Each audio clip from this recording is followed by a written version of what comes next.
Здравейте хора, аз съм Rex36 и днес ще ви покажа моя нов компютър, който с нощи, по-точно с нощи към 11-12 си го купих.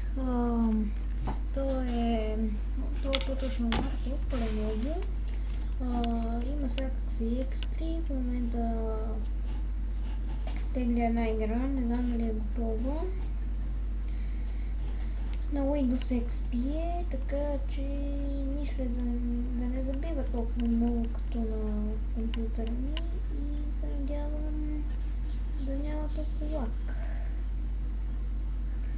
Значи, моля ви, искам ще напиша скайпа си в описанието на клипа, да ви помогнете да си оправя Майнкрафта, защото аз го изтеглих, той не иска да тръгне, ничават нещо.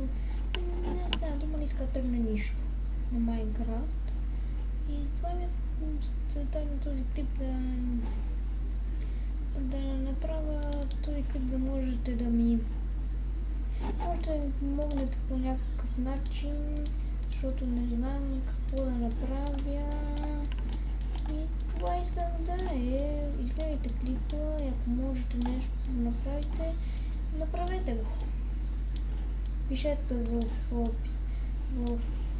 пишете коментар какво да направя и как точно да направя каквото искате. Там да се оправя Майнкрафт, да работи. Това мисля да е до този клип.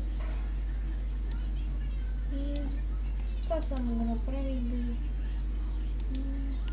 питам. Ако може да ви помогнете, ако можете, ако не,